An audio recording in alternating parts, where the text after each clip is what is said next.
Welcome back to the Meredith Show. I love when I get to jump in live with not only dear friends, but powerhouses. So I'm so excited that Nikki Gianni, the small business architect, is with us today.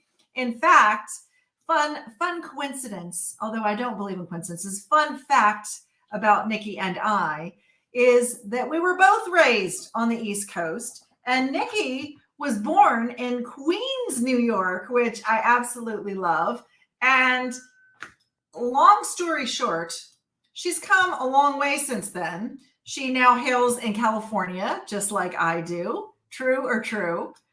And you've lived just like me all over the United States. And yes, 10 states, in fact, right? That's right. Very good. But now you're currently living in Southern California, just like me, and you are currently a new empty nester. So my heart's there with you. And you have one evidence behind you, Aussie new puppies. Congratulations. Thank you. They're adorable. But you became a business and leadership coach to share your love of business and leading with other entrepreneurs. And I love that about you. And it warms my heart to have you here today. And to make matters more delightful, you have actually helped entrepreneurs reach their full potential with a really tried and true method that we're going to get into a little bit today, and training and coaching so that they can succeed. You call helping them succeed with a decisive confidence that every great CEO, but I love this, chief everything officer needs on their journey. And many of us entrepreneurs can certainly relate to that, Nikki. So absolutely. Welcome. And I'd like to also acknowledge and thank you for your service, because prior to coaching, you, Nikki, spent 25 years with the Department of Defense and as an active duty member and civil servant, all those good things.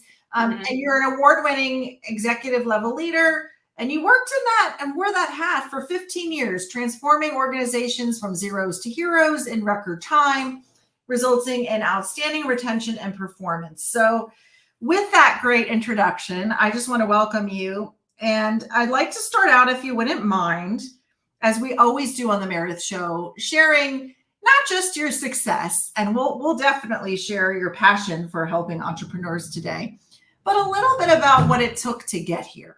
So, yes, and I call it finding the courage to shine, because many of us have overcome so much adversity, and you have a remarkable series of stories of overcoming, including something that you and I share, a tremendous amount of overcoming grief and loss, losing your best friend and your daughter, overcoming domestic violence, just like me.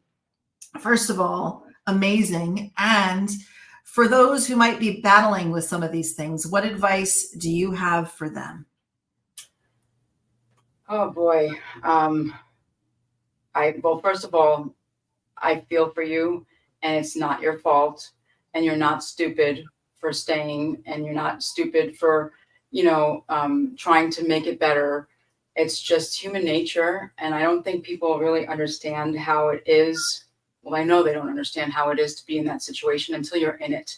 And I don't wish that on anybody by any means, but until you're in it, you don't understand the situation and how complex it is and how hard it is to leave.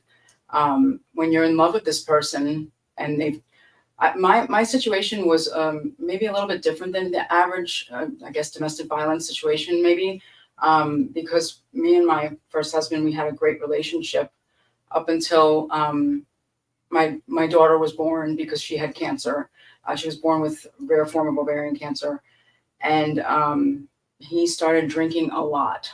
And he became very belligerent. And but he was not like that before, and we had a great relationship before. So to see him kind of morph into this person that I didn't know and didn't like, and that was mean, was difficult to deal with. And so, yeah, I mean, the best thing I can say is to hang in there and to do what's in your heart. And don't be afraid to tell people, though, because I didn't tell anybody for a long, long time. I didn't tell my parents, nobody. because I didn't want them to be affected by it. And I didn't want them to be influenced by something that, what if it got better? You know, I didn't want to ruin their view of him forever, you know? So I was very lucky though, because I had a job, a really good job. You know, I was the breadwinner. So I was able to free myself of the situation, unlike a lot of other people who were held down by these people and not allowed to, you know, prosper and work and stuff like that. So yeah, I think that's the best thing I can say for that, because it's just so hard. It really is. I don't wish it on anybody, really. I mean, it was rough. Yeah, and I want to say to your Weird. point, one of the things that really resonated with me that you shared that I remember like changing my perspective on is we have this stereotype of the kind of people who stay in a relationship that is abusive. And I used to make up stories that it was somebody who was, you know, underprivileged or uneducated. And the truth is that these situations arise in all sorts of unexpected places and families and homes, and you have no idea what anybody is dealing with on a given day. So my level of compassion, and as you said, like my tendency to judge has just melted away.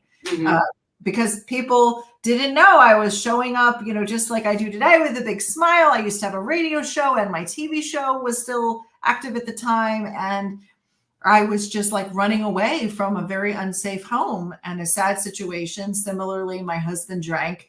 I don't speak a lot about this publicly, but I think what's really beautiful is when you can say that you made it out to the other side. I know sadly, some people don't make it. Some people don't have the courage you know, to decide that this wasn't the good thing. And then, you know, for me, the thing that almost took me down a couple of years ago that you have experience with is loss, tremendous loss. So for anybody facing that or in the middle of it, what do you say to them? Whatever is best for that person that you're dealing, that has some kind of situation going on, whether they're sick or, you know, so my daughter passed from ovarian cancer, but our best friend passed by an accidental overdose at 33 years old. It was a fluke, and that hurt more almost because it was it was so unexpected, and that he was like such an important part of our lives. Like he was our kind of like our rock, but both me and my husband, and to lose that person was really brutal. But I think what I used to make myself keep going was those people that passed weren't going to be happy with me if I was to be miserable, and if I was to, just not progress anymore. And I wanted to make them proud of me, and I wanted them to not have passed in vain. You know what I mean? And so I tried my very best to live every day like it was one of my last, and I really, it helped me deal with loss and with so many things. I was very young when this happened. I was only like 27, when I lost her and Jason. And but it made me, I don't know if it's more like, I almost feel like it's callous, but it's not. Like I'm much more like it doesn't bother me as much, death, because I know that they're going to be okay. And I watched my daughter suffer for months and months and months, and I didn't want her to suffer anymore. So I was glad that she got to go, and while it wasn't the case with Jason, but it was, so yeah, I mean, just remember what they would think, and that you have a beautiful life ahead of you still. And there's much more to life than just that one person that you lost, even though they're so important to you. And to just keep going, and to try not to get in your head. I mean, I know it sounds so silly, it's so simple, but it really is. I mean, I met this woman in a retreat, and she lost her husband, and she had this like this overwhelming sense of joy that she like had him in her life, and that he was free now from his illness, and she was free too of it. And so she wrote a book about this, like how she heard different perspective on grief and on loss. it was really refreshing to hear. So I would, love to say that, try and think of it as a beautiful thing, maybe, as opposed to a horrible thing. I don't know if that makes any sense, but Well, I think that's unfortunately in the moment, some people don't have perspective. But for those of us who've had loss, I completely understand what you're saying. There's always a gift in the worst of times, and I think that's what I hear you saying more than anything. And yeah. and as somebody was just saying to me this morning, I was talking about how much I miss my father, who was very close to me, who I lost in a rapid succession of deaths over the last couple of years. That they wouldn't want you to be sitting around moping, Yeah. that they would want to see you. My father, we share this East Coast background. You can relate to this. He would say, snap out of it. I could just see him right now, like, come on. Yeah. Like, he's rooting for me. Yeah, come on, wake up. There's so much life left to live, Yeah. Well, with that, I have to say thank you again for your service. You have this remarkable, what I love about you, and I think it's always fun to jump in to talk about business, but people fall in love with you for your story, for the connections and the reality and the vulnerability that you see. So my show is a little different because we show up and share. You actually also had extraordinary health struggles and eventually overcame it, but you said 20 years of Hashimoto's. Tell me about that. Oh, it was a living hell. I hated Wow. it. And it wasn't terrible all the time. So Hashimoto's is when your body attacks your thyroid, and you just get these two antibodies that are generated usually from pregnancy. So I got it after I had my daughter, and I just couldn't lose weight, and I couldn't see right, and I couldn't stand for more than 5 minutes, and I was just so messed up. And we figured out, okay, that it's your thyroid. But then we did some further testing when it wasn't getting better with medication that like it should have. And we figured out that I had Hashimoto's, and a lot of people have this disease, but it's just not as bad. So the best way I can describe it is it won't kill you, but it'll make your life a living hell. Wow. And so I don't know what's worse, but yeah, there was just nothing that they could really do except give you medication and hope for the best. At least that's what I thought. And about 10 years before, I said, can I take my thyroid out since my body's attacking it, And everybody's like, no, we don't do that for you. We don't do that for you guys. And I'm like, but why? And they're like, well, we just don't do that. I'm like, okay, that's a good answer. Like, just because I said so, right? And yeah, so I kept trucking along, and I was miserable. I was 80 pounds heavier than I am now. I was almost on the verge of, disability. I lost my marriage because of it, my second marriage, because I don't think I know he didn't believe that I was as sick as I was. He thought it was all in my head, and which was really weird. But yeah, so I was struggling through a divorce. I was really, really ill. I wasn't being able to work. And I thank God I met my friend Taj, who we dated for a little while when I lived in Utah. And that didn't work out, but we became best friends. And he's a surgeon. And I told him about my situation. And he's like, well, why don't you just get it removed? And I'm like, oh my God, did you just say that? And I said, nobody will do it for me. And he said, let me look into it and I'll get back to you. And he did some research, and he found a study that in Sweden, they took 100 Hashimoto's patients and they removed the thyroid, and like 90% of them got their life back. Wow. Yeah. So I found like the best thyroid doctor I could find, surgeon. Ironically, it was back in Tampa where I struggled the most physically.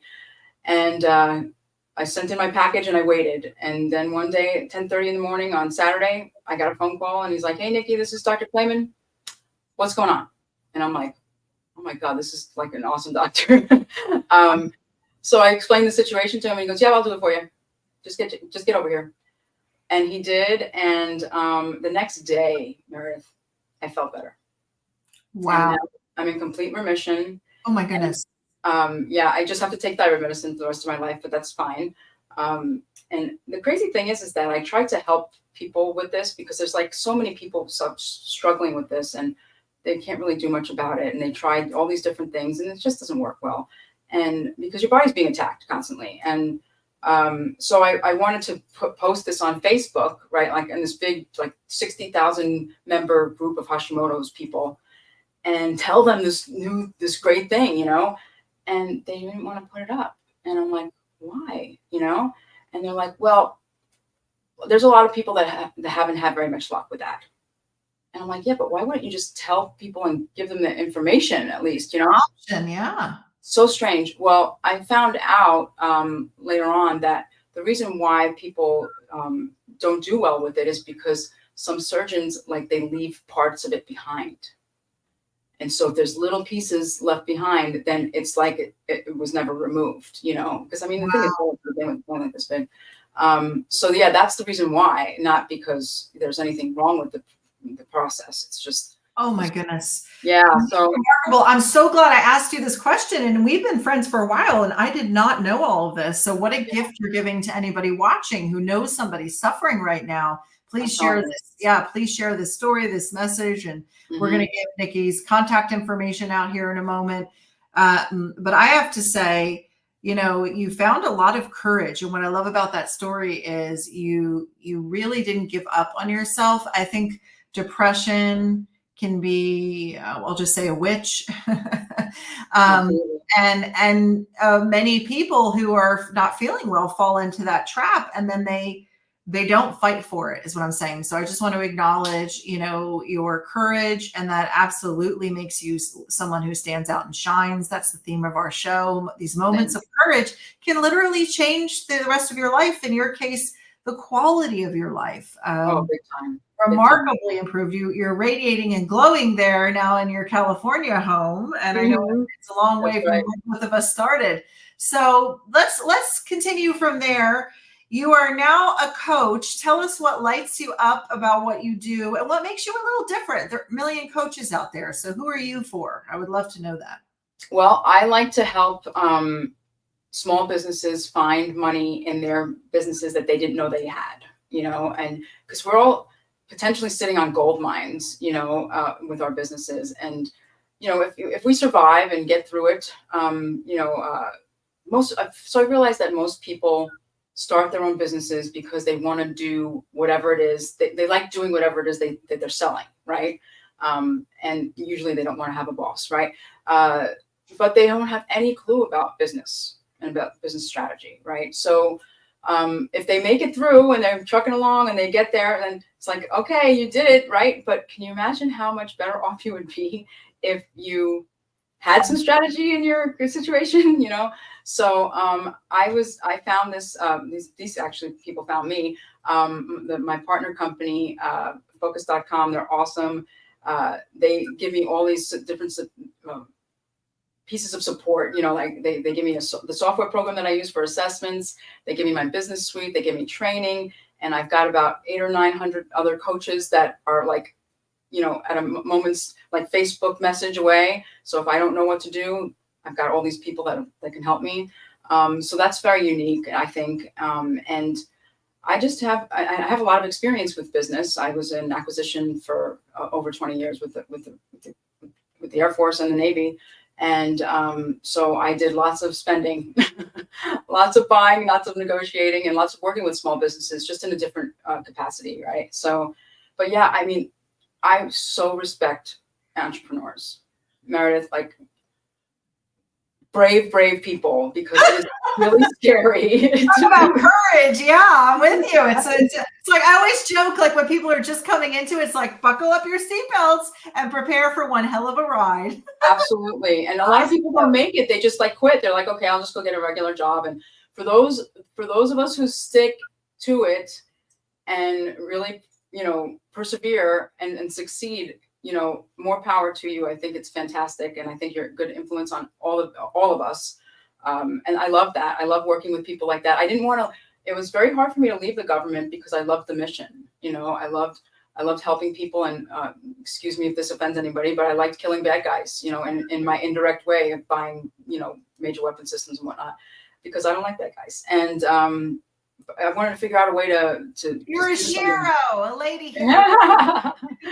In a very indirect way. I was behind the desk, you know, but we all do our part. So thank you. Right. it was great, thank you. And so I wanted to figure out something that I could do that would be helpful to people and not line some, like big giant corporations pockets. Right. And so working with small businesses is what I figured out to do. And it's a lot of fun. Well, in addition to fun, you are very generous. I'm going to go ahead and share with all the viewers here. You can go to check out more about Nikki Gianni on her website. But I think what I love is you have this freebie that so many of us can use, especially in the business world. It's called the Profit Playbook and 12 winning strategies for unmatched business growth. That sounds pretty irresistible, that they can find also on your website. Tell us as we're heading out, maybe one tip where people overlook profit time and time again, and make sure is the best way to reach you through your website. How can people reach out if they'd like to connect? Sure. Okay, so I'm going to tell you two things. Don't discount.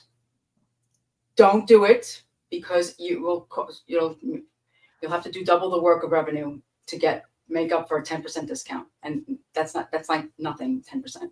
Don't discount, and raise your prices because with inflation and costs, and that way is the best way to get profit right into your coffers right away. I love it. It. And any parting wisdom for entrepreneur who's struggling out there? I would say don't go at it alone.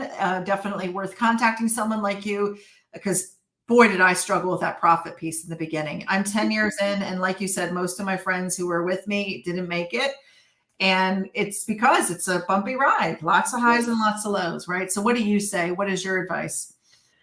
Yeah, keep your chin up, and before you decide to make the plunge, have a plan. Because I didn't really have a plan for when I did it, and I just did it kind of on a whim, and that was not the wisest thing to do. There are a lot of lessons that were learned, I'm sure, right?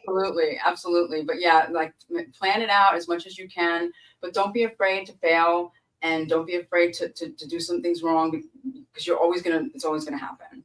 But you can reach me at NikkiGianni.com, NikkiGianni.com, and you can go to NikkiGianni.com/freebook, and you can download my Profit Playbook.